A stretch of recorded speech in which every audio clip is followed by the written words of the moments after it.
Mulher virtuosa, quem a achará? O seu valor muito excede ao de rubis. O coração do seu marido está nela confiado. Assim, ele não necessitará de despojo.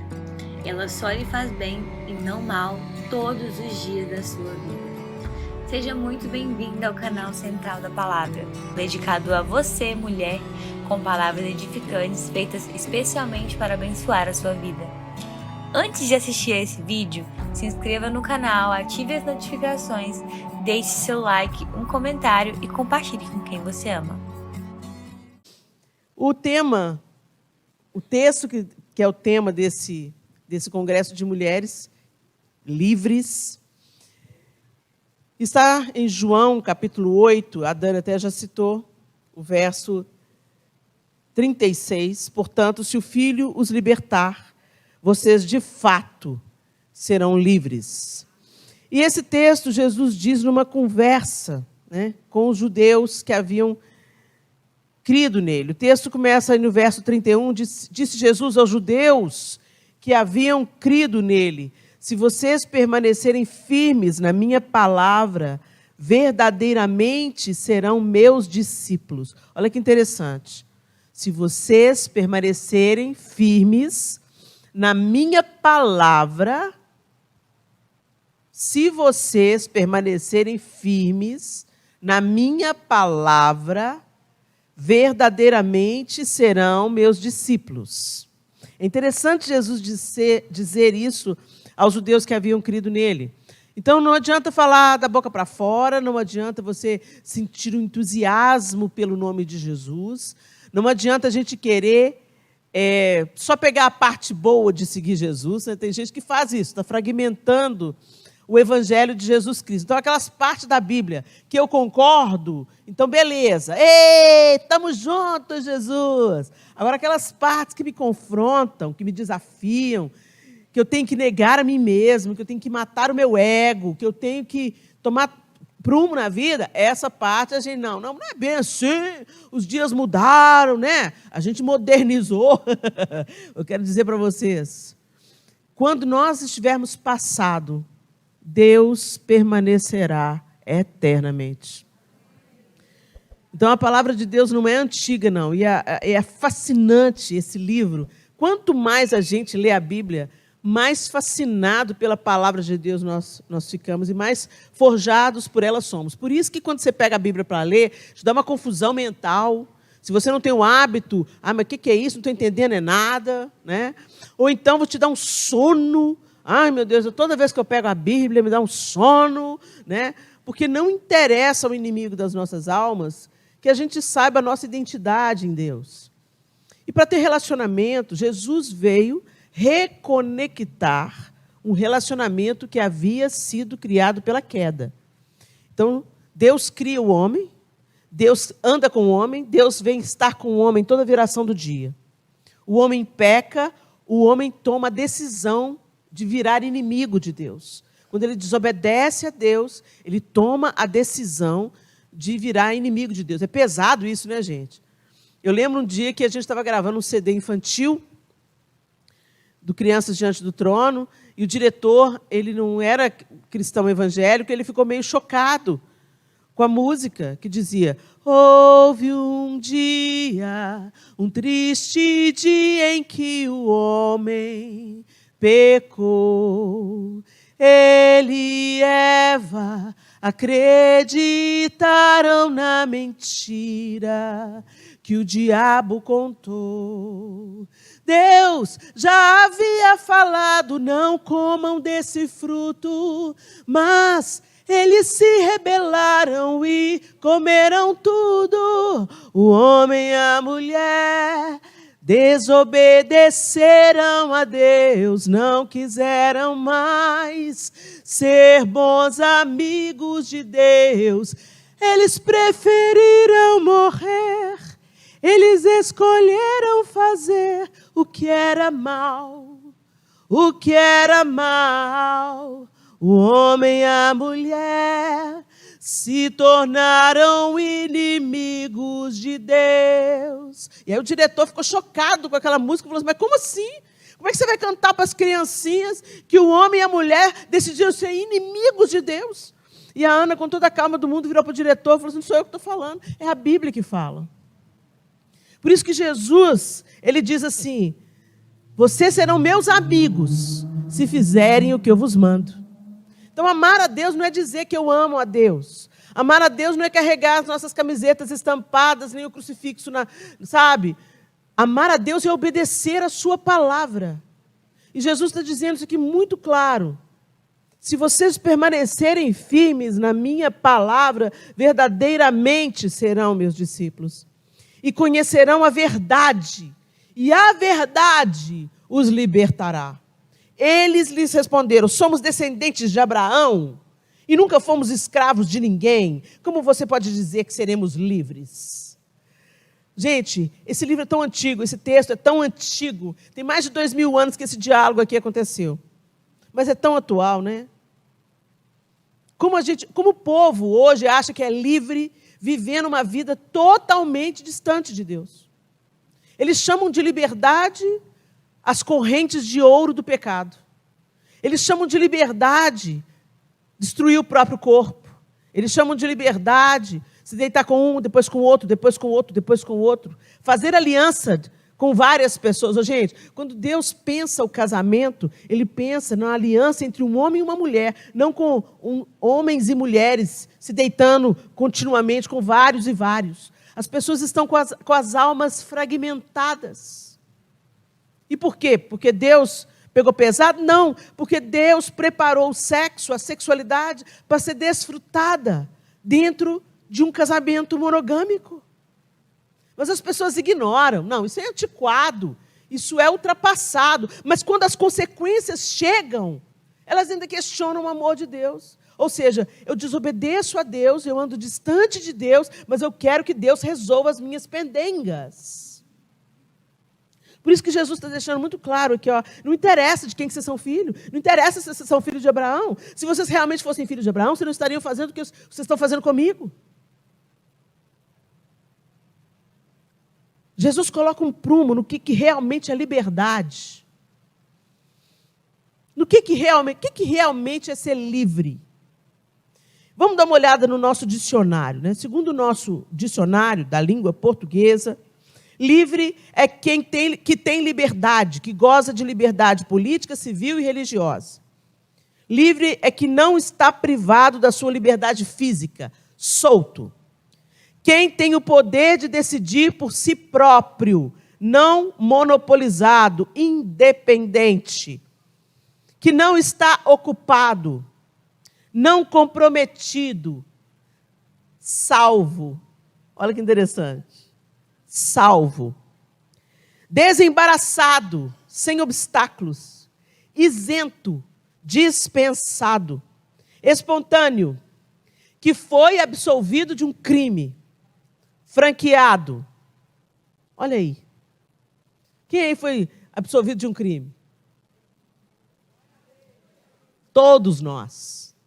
Porque a Bíblia diz assim, todos pecaram e destituídos estão da glória de Deus. Então o homem pecou, o homem deu as costas para Deus voluntariamente, desobedecendo a Deus. E Jesus vem para reconectar o relacionamento. Jesus vem para pagar uma dívida que era nossa. A Bíblia diz que o escrito de dívida que era contra nós, Ele pagou. Ele vem, morre, pelos nossos pecados Ele se sacrifica e ressuscita, com a promessa de que um dia ressuscitaríamos também. Então, voltem a viver um relacionamento com Deus, voltem a viver amando a Deus. E amar, gente, quando a gente ama alguém verdadeiramente, há uma interação de interdependência. É ou não é? Se eu amo meu pai e minha mãe, eu não vou viver por aí fazendo o que eu quero. Eu vou dar satisfação, eu vou prestar conta. Mãe, pai, aqui, ó, hoje eu não vou dormir em casa, vou dormir na casa de fulano. Eu posso? Se eu vivo numa relação de amor com meu marido, eu não vou sair por aí fazendo o que eu quero. Eu me casei com ele. E eu também não quero que ele saia daí fazendo o que der na cabeça. Ele se casou comigo, ele tem uma aliança comigo. Então, quando nós temos uma aliança com uma pessoa, nós amamos as pessoas, nós prestamos contas. Porque é importante manter a saúde do relacionamento. Então, eu não vivo solta por aí. Então, essa pseudo-liberdade que estão pregando aí fora, nada mais é do que promiscuidade. Nada mais é do que libertinagem, que é outra coisa completamente diferente de liberdade. A liberdade envolve comprometimento, responsabilidade. Eu lembro que eu dizia isso para os meus filhos. Vocês querem liberdade? Vocês querem conquistar a liberdade? Vocês terão liberdade. À medida que vocês me mostrarem, com seus atos, que vocês têm responsabilidade para assumir os atos da sua liberdade. Agora, além disso tudo, quando a gente entende que Jesus veio para nos reconciliar com Deus, não é penoso para nós dependermos de Deus.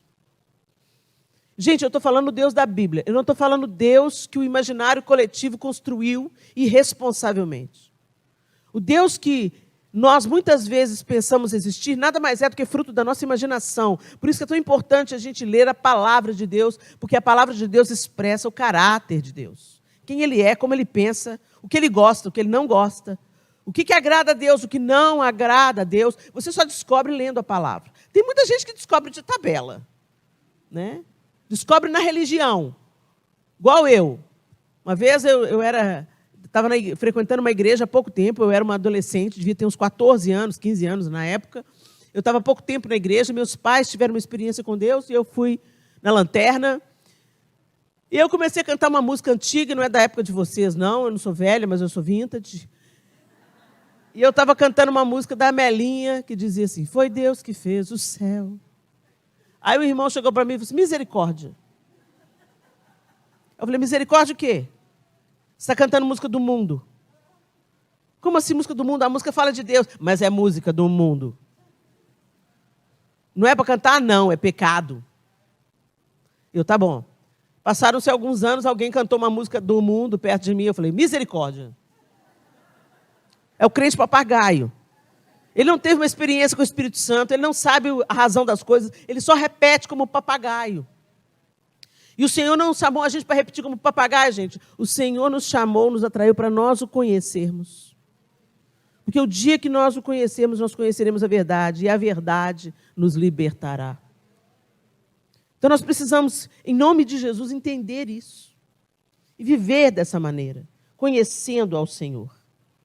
E sermos conhecidos por Ele. Abra sua Bíblia comigo, em Atos 16.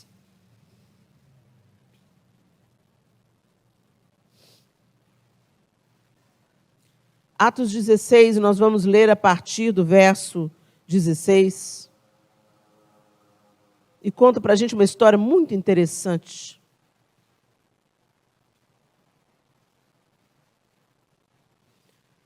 Atos 16, a partir do verso 16, o texto diz assim, certo dia, indo nós para o lugar de oração, encontramos uma escrava que tinha um espírito pelo qual predizia o futuro.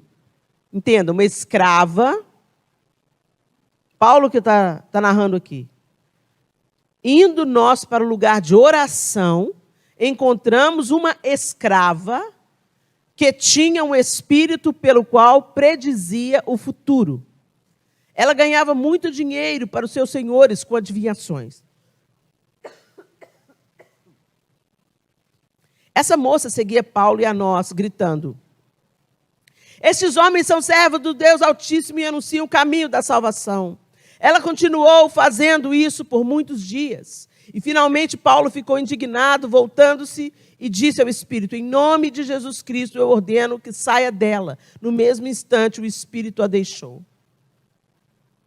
Percebendo que a sua esperança de lucro tinha se acabado, os donos da escrava agarraram Paulo e Silas e os arrastaram para a praça principal diante das autoridades. E, levando-os aos magistrados, disseram, estes homens são judeus e estão perturbando a nossa cidade, propagando costumes que a nós, romanos, não é permitido aceitar nem praticar.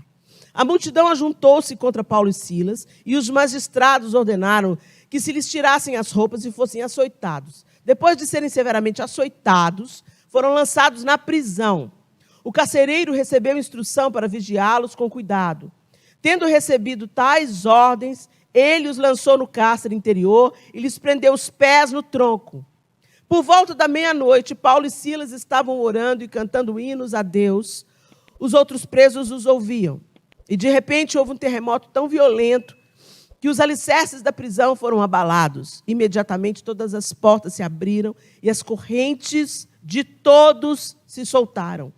O carcereiro acordou e, vendo abertas as portas da prisão, desembainhou sua espada para se matar, porque pensava que os presos tivessem fugido. Mas Paulo gritou: não faça isso, estamos todos aqui. O carcereiro pediu luz, entrou correndo e trêmulo, prostrou-se diante de Paulo e Silas. Então levou-os para fora e perguntou: senhores, que devo fazer para ser salvo? Eles responderam: creia no Senhor Jesus e serão salvos você e os de sua casa. E pregaram a palavra de Deus a ele e a todos os de sua casa. Pregaram a palavra de Deus a ele e a todos os de sua casa. Naquela mesma hora da noite, o carcereiro lavou as feridas deles. Em seguida, ele e todos os seus foram batizados. Então os levou para sua casa, serviu-lhes uma refeição, e com todos os de sua casa alegrou-se muito por haver crido em Deus. Quando amanheceu, os magistrados mandaram os seus soldados ao carcereiro com essa ordem: solte esses homens. O carcereiro disse a Paulo: os magistrados deram ordens para que você e Silas sejam libertados. Agora podem sair, vão em paz. Mas Paulo disse aos soldados: sendo nós cidadãos romanos, eles nos açoitaram publicamente, sem processo formal, e nos lançaram na prisão. E agora querem livrar-se de nós secretamente? Não. Venham eles mesmos e nos libertem. Os soldados relataram isso aos magistrados, os quais, ouvindo que Paulo e Silas eram romanos, ficaram atemorizados. Vieram para se desculpar diante deles e, conduzindo-os para fora da prisão, pediram-lhes que saíssem da cidade. Depois de saírem da prisão, Paulo e Silas foram à casa de Lídia, onde se encontraram com os irmãos e os encorajaram. E então partiram. Muito bem. Essa narrativa de Paulo e Silas nos mostra a verdade de seguir a Cristo e confiar na sua palavra. Eles foram presos porque estavam anunciando a palavra. E aquela moça que vinha atrás deles gritando: olha, eles são os homens de Deus. Gente, nem sempre todo elogio que você escuta é bênção. Às vezes, o bajulador é aquele que lambe o chão que você pisa até você escorregar e cair. A palavra de Deus diz que o coração do homem é provado pelos elogios que recebe. E aquela mulher não estava falando nenhuma mentira. Mas para Paulo identificar o espírito que comandava aquela mulher, certamente estava sendo um espinho na carne dele, e vai descendo o coração de Paulo, e ele vira, ele repreende o espírito por trás da palavra de aprovação. Ele identifica, ele repreende, e aquela moça é liberta. Ela era escrava, ela ganhava dinheiro para os seus senhores, e ela vem bajulando Paulo e Silas, mas Paulo identifica o espírito por trás da voz daquela moça, talvez, muito possivelmente, o mesmo espírito que dava a ela o poder de adivinhação, um demônio. Ele vira, repreende, ela é livre. E aí eles são presos. Mas que injustiça! Como assim? Paulo foi instrumento de Deus para libertar uma mulher do cativeiro espiritual, e aí ele é preso. Será que ele foi preso mesmo, gente? Aí a gente dá uma olhada para ele, para Silas. A multidão ficou furiosa contra eles, e nosso lucro acabou, agora essa mulher está livre. E eles se voltaram contra eles. Aí sim, eles começaram a reclamar da palavra. Porque até onde Paulo não tinha prejudicado o ganho deles, ninguém tinha aberto a boca. Mas na hora que mexeu no dinheiro, na hora que mexeu na fonte do lucro, a coisa variou. E aí prenderam. E o verso 25 diz assim: por volta da meia-noite, o horário mais escuro da noite, por volta da meia-noite, Paulo e Silas estavam orando e cantando hinos a Deus. Os outros presos os ouviam. Hinos a Deus. Se acontecesse com você e comigo isso, se essa fosse a nossa realidade hoje, se você, por fazer o bem a alguém, fosse preso, será que à meia-noite você estaria cantando, adorando e orando a Deus? Gente, vamos fazer uma análise honesta. Você ia? Ou você ia estar na grade gritando, chama advogado, eu tenho meus direitos. Não é? E eles tinham direitos? Tinham.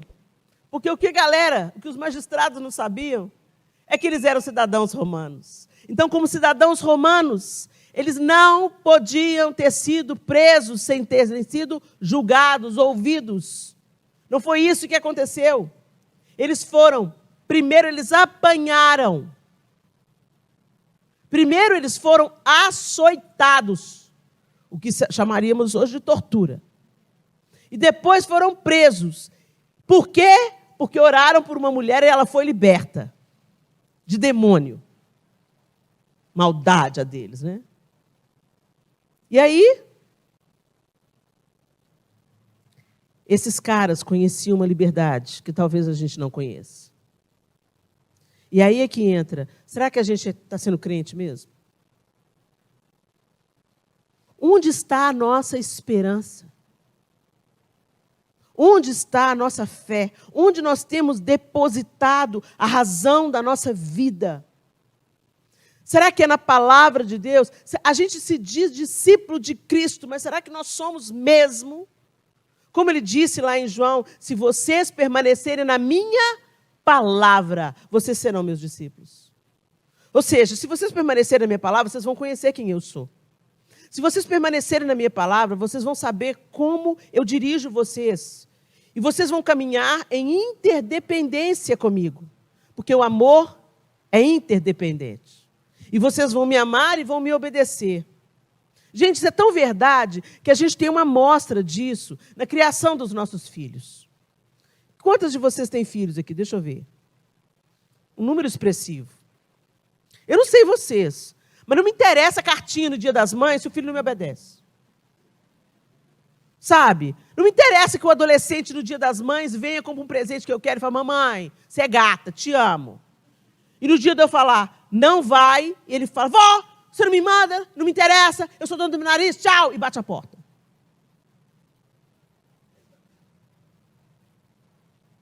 Se me ama, me respeita. Se me ama, respeita a minha casa, os meus princípios, os meus valores. Se me ama, você come da minha mesa, então respeita. Porque o amor não é balela. O amor não é declaração vazia. O meu marido pode falar, eu te amo, e deitar com outra mulher? Que história é essa? O amor é prático, o amor é uma atitude. E a gente fala que ama a Deus, mas não quer conhecer a Deus. A gente ama a Deus e não se aproxima de Deus. A gente ama a Deus e fica se relacionando com Deus por terceiros. Ah, pastor, ora por mim. Pastor, entrega uma palavra para mim. Pastor, prega para mim aí o que eu tenho que aprender. Mas não abre a Bíblia dia de semana. E quando quer uma palavra de Deus, vai procurar o profeta. Eu acredito no ministério profético para hoje, mas não faça dos homens e mulheres de Deus com dom da profecia, pais de santo ou adivinhadores, como essa moça. Quer ouvir quem é Deus? O que Deus está pensando a seu respeito? Abre a Bíblia. Vai ter relacionamento com Ele. Vai andar com Ele. E Jesus está deixando isso muito claro. À medida que vocês andarem comigo, se eu estiver em você e vocês estiverem em mim, lá em João 13 ele diz, vocês darão muito fruto. Agora fica bem claro, lá em João 13, lá em João 15, sem mim nada podeis fazer. Mas a gente tenta e a gente faz um tanto de coisa sem o aval de Deus, a revelia de Deus. Mas quando a coisa começa a dar ruim, aí a gente culpa Deus. Como é que o Senhor permitiu, Deus? Eu estou te servindo, eu estou te amando. E a Bíblia diz o quê? Nem todo que me diz Senhor, Senhor entrará no reino do meu Pai, mas aquele que faz a vontade do meu Pai. Então, se a gente quer caminhar em liberdade, gente, se a gente quer realmente ser livre e caminhar numa liberdade que não depende das circunstâncias ao redor, não depende de quem vai ser o presidente, não depende de como está a economia, não depende de como está a minha saúde física, não depende da circunstância ao redor, eu posso ter sido açoitada, eu posso estar sendo presa injustamente, eu posso ser apedrejada, como Paulo já viveu episódios assim, mas eu sou livre. Completamente diferente que muita gente que fala que está vivendo uma liberdade, mas não consegue largar o vício, não consegue largar a prostituição, não consegue largar a cachaça, não consegue largar uma vida errada, mesmo enxergando que está trazendo ruína para a sua descendência, as pessoas não largam as antigas práticas porque são prisioneiros. E às vezes a gente pensa que prisão é esses pecados que a gente identifica imediatamente como pecado, como perversão, como algo que lesa o corpo, lesa os relacionamentos, como adultérios, como traições entre os amigos, como conversas torpes, como entorpecentes, bebidas ou drogas para te tirar da real. Isso é óbvio. Mas a gente não percebe as sutilezas, as prisões sutis. O que tem te roubado de ler a Bíblia? Se a Bíblia é um tesouro, se através dela eu converso com Deus pela oração, e eu escuto Deus pela sua palavra. É um diálogo. A gente não lê a Bíblia para dar check na religião. Lê a Bíblia, pronto, já fiz o meu devocional, paguei minha obrigação, agora posso aprontar. Ei! Não, gente, relacionamento é uma via de mão dupla. Você fala e você ouve. Você ouve e você fala. É diálogo. Quando eu falo para uma mãe que às vezes acabou de ter neném assim, ai, que lindo, nasceu neném. Você vai orar pro resto da vida por esse bonitinho. Elas arregalam o olho como se eu estivesse lançando uma maldição nelas. Como é que é? Pro resto da vida. Eu falei, gente, mas calma aí, calma. Aqui. Eu sou casada com o João, mês que vem faz 32 anos. Pela graça e misericórdia de Deus. Eu quero conversar com o João até o meu último fôlego de vida. Por quê? Porque eu amo. Não é um fardo para mim conversar com o João. Muito pelo contrário. Quando eu tenho uma novidade, é para ele que eu quero contar. Quando eu tenho uma dor, é para ele que eu quero desabafar. Quando eu tenho um pecado, eu quero confessar o meu pecado para ele. Ele é a primeira pessoa que me ocorre, porque ele é o meu melhor amigo. É com ele que eu quero compartilhar a vida. As coisas boas e as coisas ruins. E se Jesus fala que ele é o noivo e a igreja é a noiva e ele vem buscar a noiva, como é que orar para você é enfadonho e pesado e parece uma maldição? Orar é uma delícia. É a conversa. É o meu jeito de expressar. Não estou falando da oração, sabe? Amantíssimo Deus, eterno Pai, em cuja presença nos encontramos. Essa oração, na verdade, é para impressionar os outros. Quando você está falando com o seu íntimo, ele pode ser o presidente da República. Por exemplo, meu pai. A gente vai ou de um extremo para outro, né? Aí já fica Deus coleguinha, sabe o Deus coleguinha? Aí a atriz fala, Deus é um cara legal. Jesus é um cara legal. Jesus não é um cara legal não, gente, ele é o rei. Ele é o rei majestoso, cheio de glória e poder. A razão da minha salvação, a razão da minha existência. Porque eu ainda não fui pulverizada por causa dos meus pecados, pela misericórdia de Deus. E Jesus é a porta por onde eu entro para me relacionar com Deus. Ele diz, eu sou o caminho, a verdade e a vida. Ninguém vai ao Pai a não ser por mim. Não, todos os caminhos levam a Deus. Não é isso que a Bíblia diz. E não é isso que Jesus disse. Artigo definido, eu sou o caminho, a verdade, a vida. Ele é a porta, Ele é o caminho, e é por Ele que a gente passa para chegar até Deus. Ele é o único mediador entre Deus e o homem. E não sou eu que estou falando, é a Bíblia que fala. Esse livro que foi escrito em 1500 anos, por 40 autores diferentes, e que tem uma narrativa linear, um não encontrou com o outro, mas tudo aponta para o Messias de Deus. É lindo, quanto mais você lê, mais apaixonado você fica e fica embasbacado. Meu Deus, como é que esse livro é tão verdadeiro e como posso duvidar dele? E quanto mais você lê, mais você entende o caráter de Deus, e quanto mais você entende o caráter de Deus, mais ele transforma o seu. A gente se esforça, gente, mas na nossa tentativa, a gente tem um sucesso ínfimo. Ai, não vou mentir mais. Você toma essa decisão pessoal, daqui 2 semanas você está mentindo de novo. Ah, eu vou orar mais. Se você não exercitar a disciplina e pedir o Espírito Santo para te ajudar, daqui a pouco você está jogando a toalha. Por isso que Jesus disse, sem mim, nada podeis fazer. Até para me amar, Helena, até para me servir, até para me conhecer, você precisa se aproximar e depender. E falar, Jesus, me ajuda a te desvendar, me ajuda a te conhecer, me mostra um pouco mais do seu amor, da sua graça, do seu favor, da sua misericórdia. Você chegou nesse auditório hoje, você pensa que você creu em Deus por causa do seu próprio intelecto? Você jura que você crê em Deus por causa do seu discernimento? Deixa eu te dizer, minha linda, você crê em Deus porque o Espírito Santo te revelou, te desvendou Deus. E não há como você acreditar em Deus sem acreditar que Jesus é o seu filho. Não há como você chegar a Deus sem passar por Jesus. Fato. É fato. Por isso que ele diz, sem mim nada podeis fazer. E o Senhor quer nos fazer livres.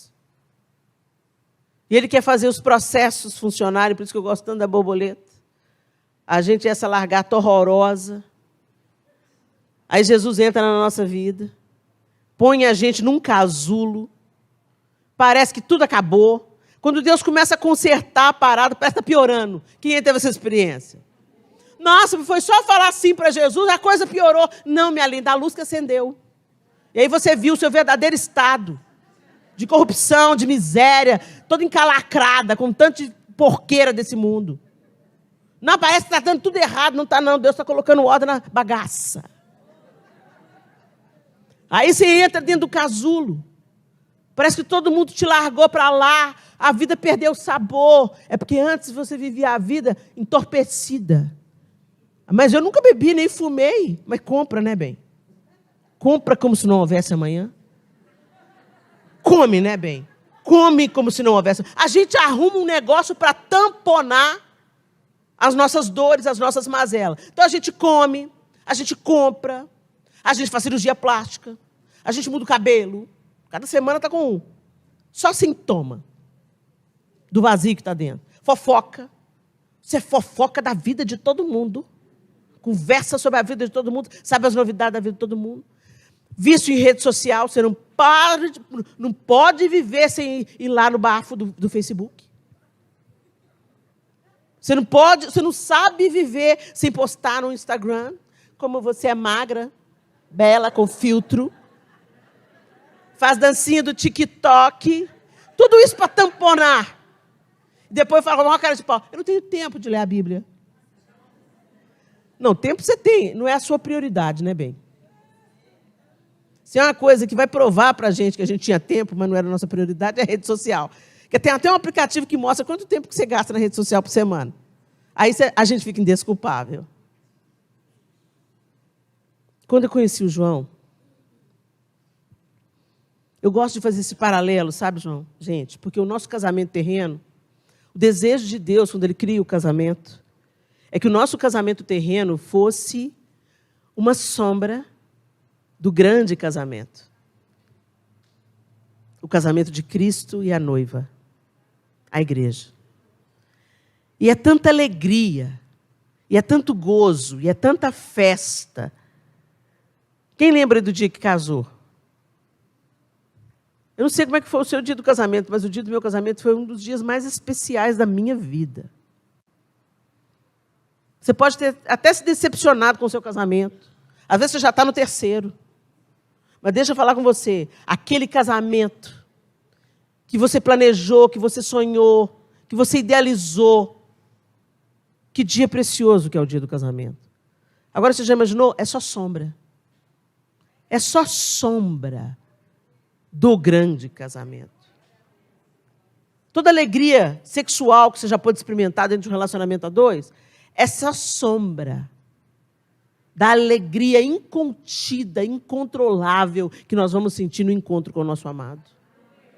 E que não vai precisar nem de sexo para isso. Nem olhos viram, nem ouvidos ouviram, nem jamais penetrou no coração humano o que o Senhor está preparando para nós. A gente tem uma promessa, a gente tem uma aliança.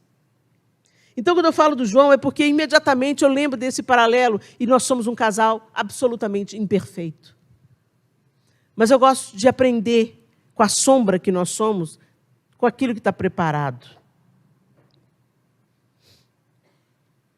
Quando eu conheci o João, ele me mandou uma carta.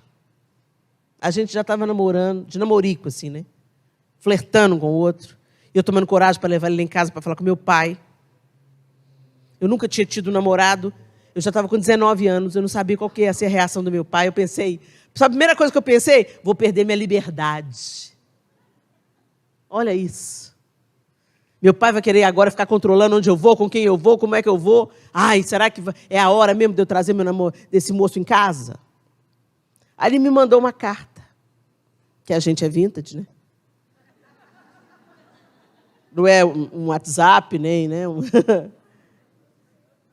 Não era e-mail, era carta mesmo. E eu fui na caixa de correio para pegar a conta. E quando eu abri, tinha uma carta. E quando eu olhei, a letra era dele. Deu um negócio assim no coração. Aí eu cheirei a carta. Cheirosa.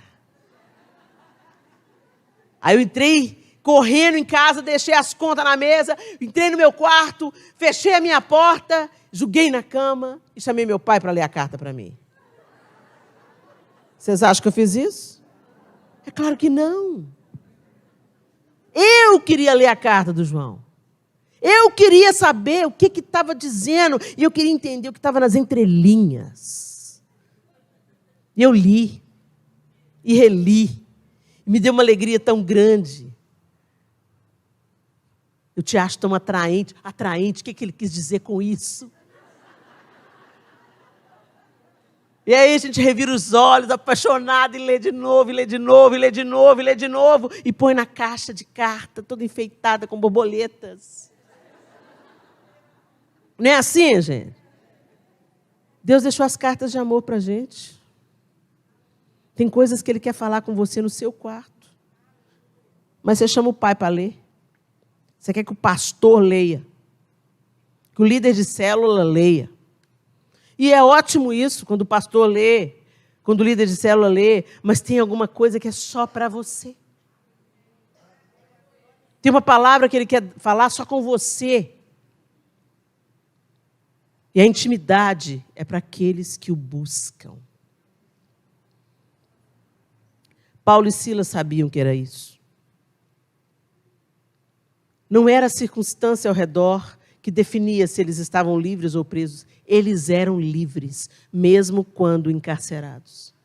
Eles pensavam como livres, eles cantavam como livres, eles adoravam como livres, eles oravam como livres. Aí a gente se lembra da serva na casa de Naamã. A história que está lá em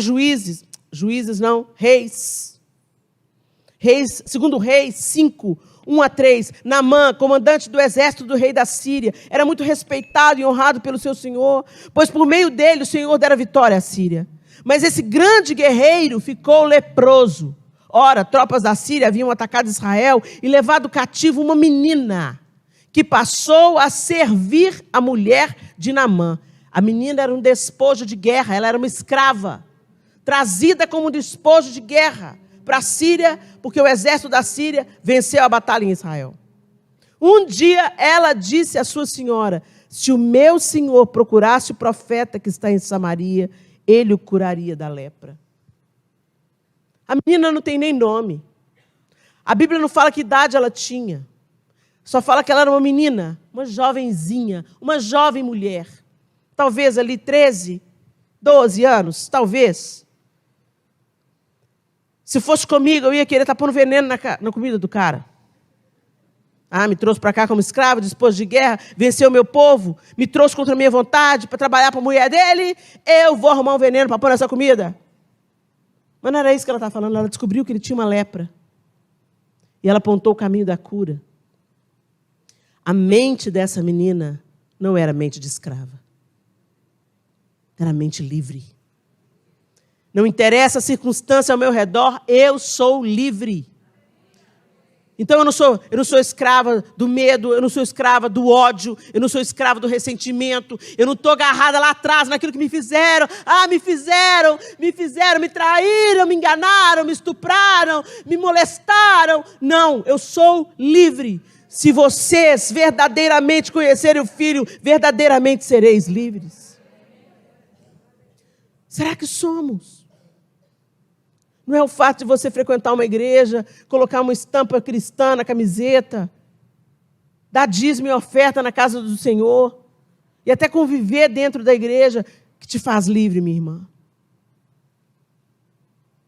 Ou às vezes você se acha muito livre, mas está aprisionada. No medo, no ressentimento, no remorso, naquilo que não fez, que não deu. Ah, se eu pudesse voltar atrás. Ah, se eu pudesse educar meus filhos de novo. Ah, se eu pudesse consertar o meu casamento. Ah, se eu pudesse escolher de novo, eu faria tudo diferente. Mas não dá para fazer. Então você vai viver como?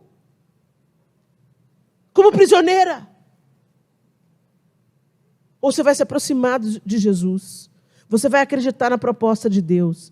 E você vai viver uma nova vida, deixando a palavra de Deus conformar a sua nova mente. Daqui para frente. Que defunto emocional você está arrastando pela sua vida fora, minha linda? Como é que estão os seus relacionamentos interpessoais, adoentados, te aprisionando no ressentimento? Sabe o que é ressentimento? Sentir de novo. A coisa já aconteceu, já tem 4 anos. Mas você olha para a cara da pessoa, sente de novo. Não, eu já perdoei, só não quero ver nunca mais. Quem já perdoou, quem é livre, a sua atitude não vai ser mudada por causa do que o outro fez. Gente, quando Judas veio trair Jesus, ele veio com um beijo. Jesus sabia o que aquele beijo significava. E Jesus olha para Judas e fala assim: aqui vens, amigo. Jesus não estava sendo hipócrita. Jesus não estava, querendo sair por cima. Jesus estava dizendo literalmente: o que você está fazendo, Judas, não muda quem eu sou. E eu vou te amar até o fim. Eu vou te amar até o fim. E é essa liberdade que o Senhor quer implantar em nós. Liberdade que nós nunca vamos conquistar com as nossas próprias pernas. Não dá para a gente caminhar para essa liberdade sem estar caminhando para Cristo. Só aqueles que caminham com Cristo caminham para a verdadeira liberdade. E eu não estou falando de religião aqui. Porque tem gente aprisionado dentro da religião. E qualquer religião. Porque tem gente que pensa assim: eu sou evangélica. Jesus não era. Jesus não veio fundar uma religião. Jesus veio reconectar um relacionamento. E a todos quanto receberam, deu-lhes o poder de serem feitos filhos de Deus. Ou seja, mais uma, você não nasce filho de Deus, você é feito. Sou eu que estou falando, é a Bíblia que está falando. A todos quanto receberam, ou seja, entenderam que Jesus é o Filho de Deus, aceitam no seu coração de que Ele é o único caminho, a verdade e a vida, e que ninguém vai ao Pai, a não ser por Cristo. Então eu ponho o pé no caminho, eu ponho o pé nesse caminho, eu acredito nessa palavra e eu vivo dessa forma. Isso é conversão, gente. Conversão não é mudar de igreja. Conversão é mudar de mentalidade. Eu estava andando, vivendo do meu jeito, a revelia de Deus, pedindo a Deus só para, vem, Senhor, assina aqui meu projeto de poder, me abençoa aqui, me dá saúde aqui, protege meu filho aí. Deus não é seu servo. É o Deus Papai Noel, é o Deus gênio da lâmpada, o Deus que a gente cria. Mas o Deus Pai, o Criador de todas as coisas, que enviou o seu único Filho para nos reconectar com Ele, quando você encontra, entende isso, você muda de mente e muda de direção e deixa de andar para a escravidão e vai caminhando para a liberdade. Se o Filho vos libertar, verdadeiramente sereis livres. E o livre tem uma outra maneira de lidar com as suas questões. O verdadeiramente livre tem outra maneira de lidar com os ressentimentos, com a falta de perdão. O verdadeiramente livre está sendo aperfeiçoado de fé em fé e de glória em glória, e empoderado e capacitado pelo Espírito Santo de Deus a vencer e a produzir frutos advindos do arrependimento de pecados. Frutos de arrependimento de pecados. Helena, mas tudo isso que você está falando é tão óbvio. É, gente, é muito óbvio. Mas por que nós não vivemos? Nós estamos chegando num tempo que só vai ficar de pé esses que Jesus falou, se vocês permanecerem na minha palavra. Se você não permanecer na verdade de Deus, você vai sucumbir às mentiras bem contadas nesse tempo. E elas são bem contadas. Porque, afinal de contas, o inimigo das nossas almas é o rei da artimanha, o pai da mentira. Uma mentira boa, uma mentira que parece verdade. E o mundo está cheio de boas mentiras aí. Uma das mentiras é que você é livre quando você faz o que você quer. Pode até parecer liberdade, mas tem aprisionado a milhares. Tem ferido a outros milhares. Não é liberdade, é libertinagem. Quando a sua liberdade fere todo mundo que está ao redor. Não sou obrigada a nada. É sim, amor. A falsa verdade, ou a meia verdade, eu não sou obrigada a nada. E é tão gostoso de falar isso. Fala, não sou obrigada. Fala. Não sou obrigada a nada. Não é bom de falar? Mas é mentira, bem. É mentira. Porque a gente é obrigado a um tanto de coisa assim. Se você não chegar no horário do emprego, você vai ser demitida. Se você não honrar a sua aliança, vai ter uma série de consequências por causa disso. Se você não assumir o seu filho, amanhã você vai chorar. Não sou obrigada a nada. E por causa desse mote, todo mundo está passando em cima de todo mundo. Prazer a qualquer custo. Isso não é liberdade. Porque alguém está ficando preso. Alguém está sendo aprisionado. Alguém vai pagar a conta e a conta chega, gente. Que o Senhor nos ajude. E que nos dê um coração dessa menina. Quando você lê mais, você vai ver em Atos 4, outro caso de prisão. Pedro e João. Pedro e João foram orar para um aleijado na porta do templo.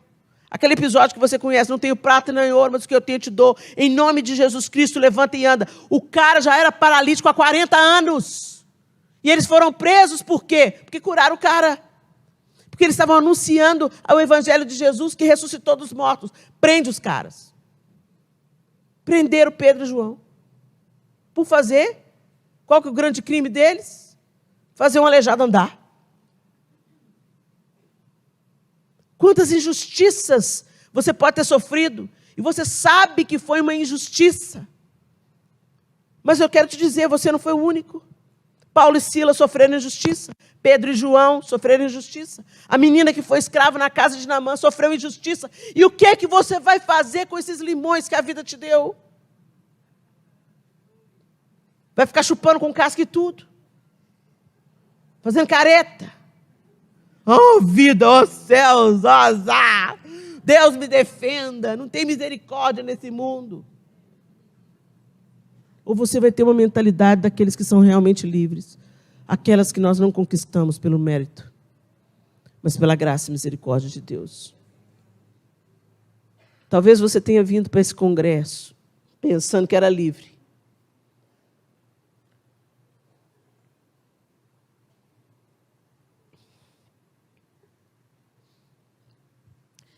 Quando a gente estava aqui no período de louvor, eu me lembrei de uma música que eu gosto muito.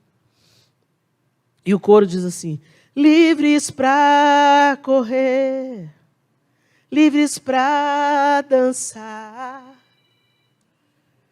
livres para desligar o celular.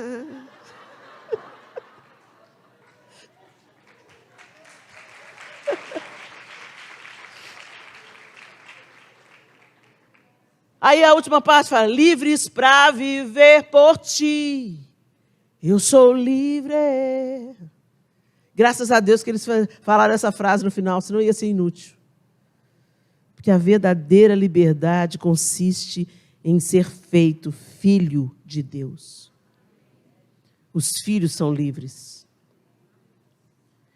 Eles entendem o que esperam. É por isso que quando você vê as degolas da igreja copta, você não vê os caras desesperados. Eles estão sendo mortos por serem cristãos em países muçulmanos, radicais. E você não vê os caras implorando misericórdia. Você não vê os caras pedindo clemência, falando: não quero morrer. Por quê? Porque eles já sabem o fim da história. Nós estamos sendo deformados por esse evangelho ocidental que só promete bênçãos. A luta está no pacote. E como é que você vai reagir quando chegar o seu dia de luta? A sua reação é que vai mostrar se você é livre ou se você ainda é escravo. Quantas pessoas se revelaram escravos do medo nessa pandemia? Literalmente, escravos do medo. Tem gente que morreu, gente, de medo. A doença é real, ela matou milhares, mas teve gente que morreu de medo. Aquele ator, humorista, Paulo Gustavo, ele falava: eu não posso pegar essa doença, senão eu vou morrer. Eu não posso pegar essa doença, senão eu vou morrer. Eu não posso pegar essa doença, senão eu vou morrer, porque eu sou asmático. Acho que era isso. Ele tinha uma doença respiratória. E nada mais é. Essa doença já foi provada que ela está conectada ao emocional. Quando a pessoa tem crises emocionais, ela tem crises de asma. Então as coisas estão todas interligadas. Ele mesmo sentenciou-se à morte. Quando ele se descobriu com doença, eu vou morrer, eu vou morrer, eu vou morrer, eu vou morrer. Isso desencadeia. Todo o recurso foi disponibilizado. Teve gente de 90 anos, asmático, que sobreviveu. Como é que um homem jovem, forte, o medo aprisiona, o medo paralisa, o medo mata. A gente pensa que a gente protege os nossos filhos. Tem mães que são tão apavoradas. Não deixa o menino fazer nada, não deixa o menino respirar. Escravas do medo. Como se nós conseguíssemos proteger os nossos filhos. Eu conheço uma mãe que a filha morreu na frente dela, assim, ó, uma menina de 16 anos. Apagou na frente dela, assim, ó. As duas estavam conversando. Filha única. Apagou. Apagou. Deus a tomou. Dá para proteger disso, gente? Como é que a gente está vivendo a nossa vida, minhas lindas?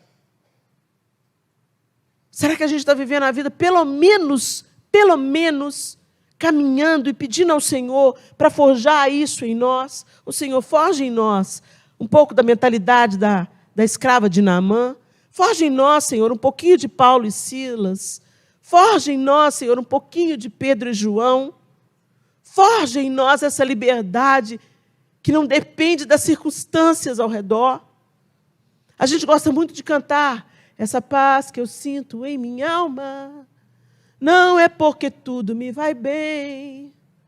Essa paz que eu sinto em minha alma, é porque eu olho ao meu Senhor. Será que é isso mesmo? Ou é só da boca para fora? A paz que Deus tem para dar excede a todo o entendimento e não depende das circunstâncias ao redor. O amor que Deus tem para implantar em nós é muito maior do que as nossas emoções. Se tornam decisões que Deus nos capacita a honrar. A alegria que nós sentimos não depende de ter muito ou ter pouco, porque é fruto do Espírito Santo que habita em nós. E a liberdade que nós temos, só a teremos se permanecermos na palavra de Deus. Se permanecermos na palavra. Feche os seus olhos.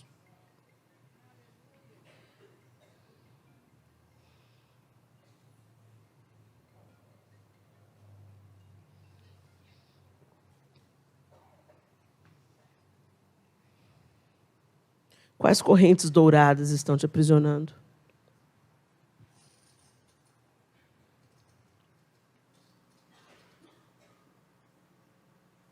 O que tem impedido de você fluir naquilo que você precisa fluir, caminhar naquilo que você precisa caminhar, permanecer naquilo que você precisa permanecer? Às vezes a meia-verdade, a mentira disfarçada de verdade é: sai fora. Vai embora. Deixa isso para lá. Larga esse casamento. A proposta é te dar liberdade. Mas vai te custar um preço alto.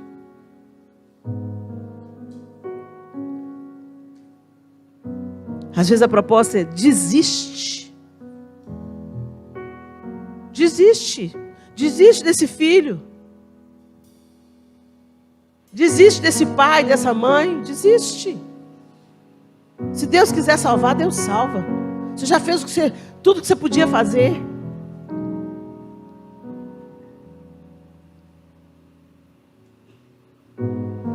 Ser livre muitas vezes é permanecer.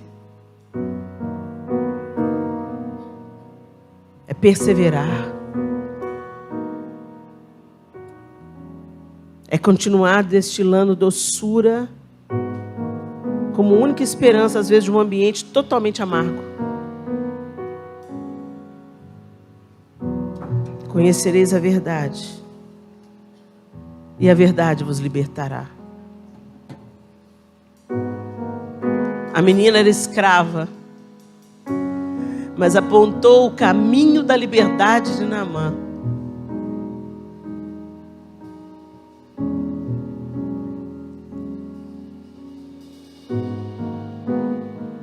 Paulo e Silas eram prisioneiros, mas cantavam e oravam. E os outros presos ouviam.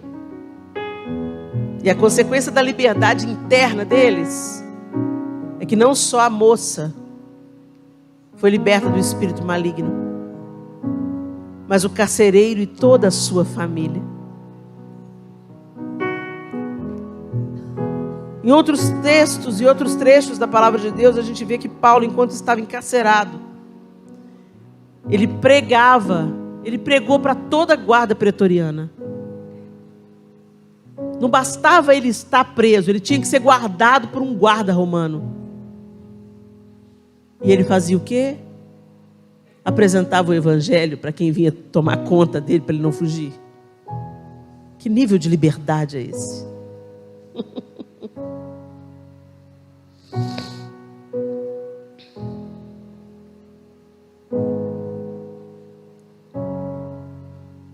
Quando Timóteo nos conta essa história,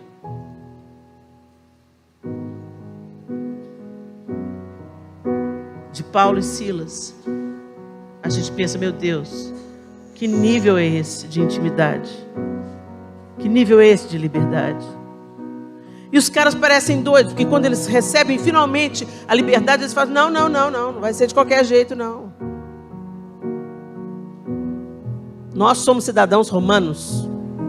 Então vem aqui soltar a gente, vocês. Alguém podia falar, você está doido, Paulo?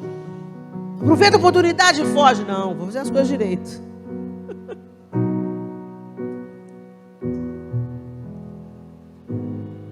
Esse mesmo Paulo que disse, se eu viver para a glória de Deus, se eu morrer, é lucro. A liberdade que não teme, porque sabe que sua vida está nas mãos de Deus. Será que nós temos isso, meninas? A convicção de que a nossa vida está nas mãos de Deus. É muito fácil a gente falar, né? Ah, minha vida a Deus pertence. A vida a Deus pertence. A gente começa a repetir as coisas igual papagaio, igual eu falei. Mas Deus não quer que a gente seja como papagaio. Deus quer que a gente seja discípulas. E as discípulas andam junto. E na intimidade Ele vai compartilhando os seus segredos conosco. E no compartilhar de segredos, nossa mente é mudada. Nosso jeito de viver reorganizado. Evidências de uma vida que depende de Deus. Uma das filhas da Dani está no hospital. E ela falou isso para mim com a maior calma do mundo. Não, está no hospital.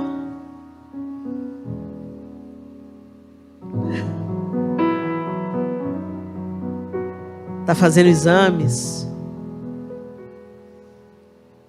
Normal. Tempo de luta. O mundo espiritual está agitado.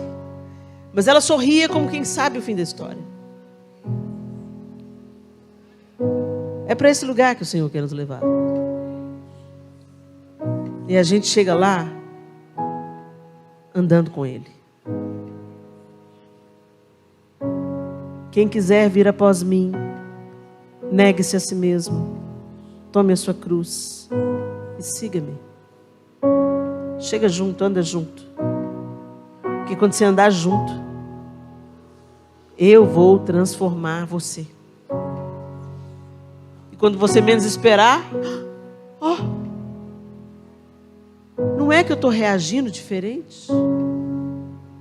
Em outros tempos eu ia querer dar uma voadora nela. Mas agora não mais. Você está caminhando com Deus? A minha pergunta para você nessa noite não é quantos anos de igreja você tem, não é que religião que você segue. A minha pergunta não é essa. A minha pergunta é, você crê que Jesus Cristo é Filho de Deus? Você tem caminhado com Deus e confiado na sua palavra? Ou você está vivendo a vida do seu jeito, querendo que Deus apenas respalde e abençoe o que você decide? Os resultados são completamente diferentes. Uma coisa é viver andando com Deus. Noé andou com Deus, Enoque andou com Deus, Abraão andou com Deus. Andar com Deus não fala de episódios de fé. Quando está tudo bem, você tem fé. Quando está tudo mal, você entra em desespero. Isso não é evidência de que você está andando com Deus. Gente, isso pode acontecer com qualquer uma de nós. Eu tenho 40 anos de crente. E isso não me garante como filha de Deus. Vocês estão entendendo? Não é só sobre frequentar uma comunidade de fé. Não é só sobre acreditar em Deus. É sobre andar com Ele. Foi para isso que Jesus veio. Para te dar a possibilidade de você começar a andar com Deus novamente. E ser redimida da queda.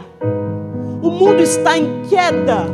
E é só você olhar os noticiários. Nós lidamos todos os dias com a reverberação da queda.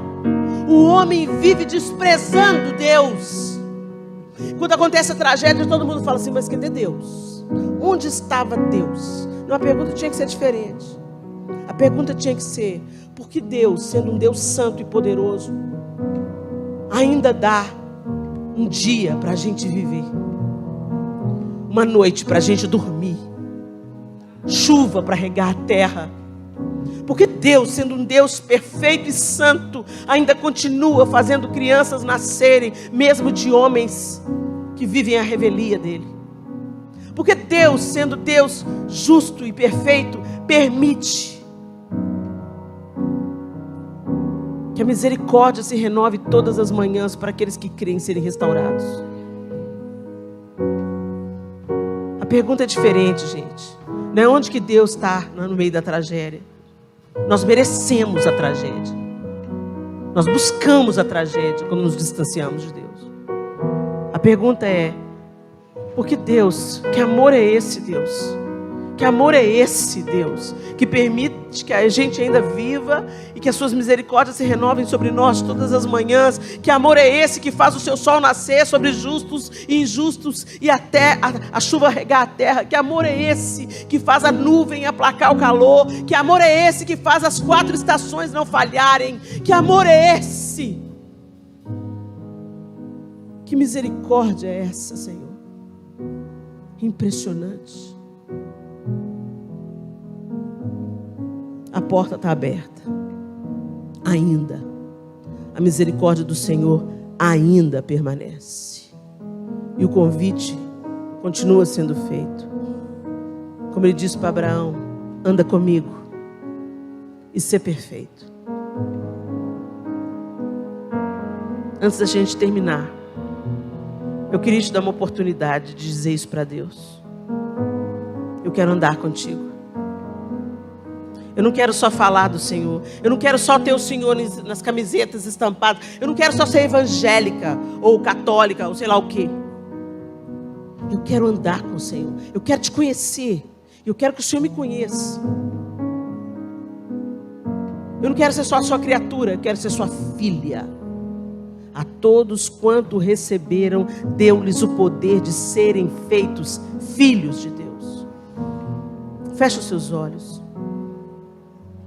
Eu quero orar por você que quer falar isso para Deus hoje. Deus, até agora, eu pensei que eu estava andando contigo, mas eu não estava. Eu pensei que eu era livre, mas eu não sou. Eu estou presa ainda nos meus medos, no meu passado, no que me fizeram. E eu quero deixar isso tudo no seu altar hoje. Eu não dou conta desses fardos, eu não quero carregá-los. E eu te peço que o Senhor me tome pela mão. Eu quero caminhar com o Senhor dia após dia, para que o Senhor me ensine a ser como o Senhor é. Que o Senhor me ensine, Senhor, a ser como Paulo e Silas. Que o Senhor me ensine a ser como Pedro e João. Que o Senhor me ensine a ser como uma menina na casa de Naamã. Que as circunstâncias externas não me apodreçam, não mudem a minha natureza, nem as minhas reações, mas que eu confie no Senhor todo o tempo.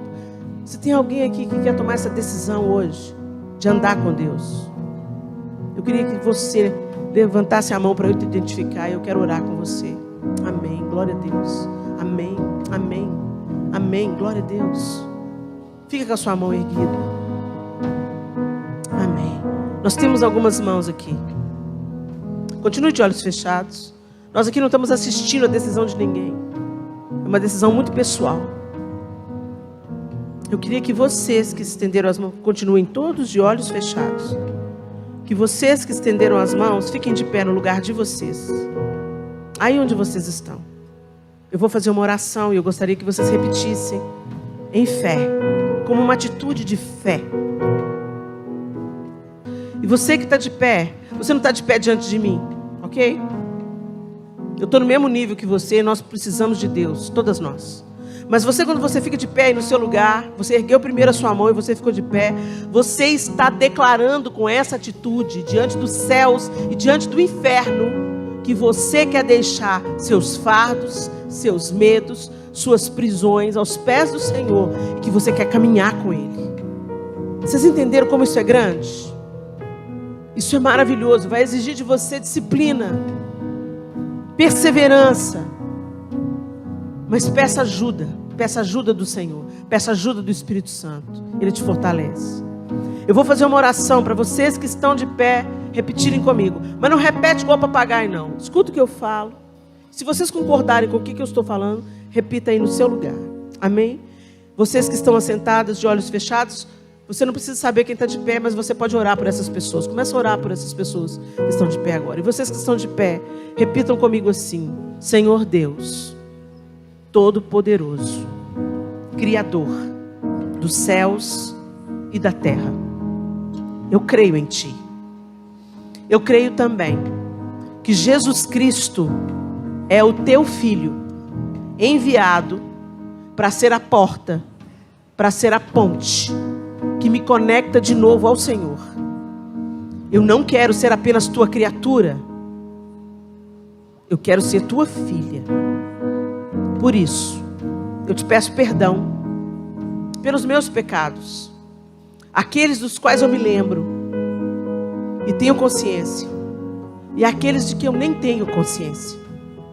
Eu te peço que o sangue de Jesus Cristo, Teu Filho, me purifique agora de todo pecado, de toda impiedade, pensada, falada ou praticada. E eu te peço, Senhor, quebra as cadeias que me prendem agora. Tudo aquilo que eu pensei que era liberdade, mas na verdade são prisões. Eu te peço, quebra agora e me faz ver, me dá discernimento das prisões que eu preciso renunciar e abandonar. Pelo poder do Teu Espírito, eu te peço, me sela agora com salvação, restauração e liberdade para a glória do Senhor. Eu te rendo a minha vida em nome de Jesus Cristo. Amém e amém. Glória a Deus. Glória a Deus. Glória a Jesus. Pode se assentar. Vocês que ficaram de pé, a minha sugestão é: comprem uma Bíblia de linguagem simples, se você ainda não tem. Às vezes você já tem, já até leu a Bíblia toda. Mas eu te sugiro, compre uma Bíblia numa linguagem mais atual. Comece a ler a Bíblia pelo Novo Testamento. Comece a ler a Bíblia pelo Evangelho de Mateus. Depois que você for até o Apocalipse, você vai em Gênesis e começa a ler. O que você tiver dúvida, peça uma liderança de célula, um pastor, para esclarecer a sua dúvida. Conversa com Deus pela oração. Não precisa de ser rebuscada, precisa ser sincera e respeitosa. Chega para Deus e fala: Senhor, eu preciso que o Senhor me ajude, que o Teu Espírito Santo me ensine. Seja honesto com Deus, porque Ele já conhece o seu coração, não dá para esconder nada dele. E permaneça, ande com Deus. Ande com gente que quer andar com Deus também. Não é para você rejeitar ninguém, não é para você desprezar ninguém. Todos os seres humanos na face da terra, mesmo que eles digam exatamente o contrário do que você crê, eles merecem o seu amor, a sua misericórdia, a sua boa educação, a sua gentileza, indistintamente. Mas caminhe mais junto com gente que te leva para mais perto de Deus. Amém? Que Deus abençoe vocês.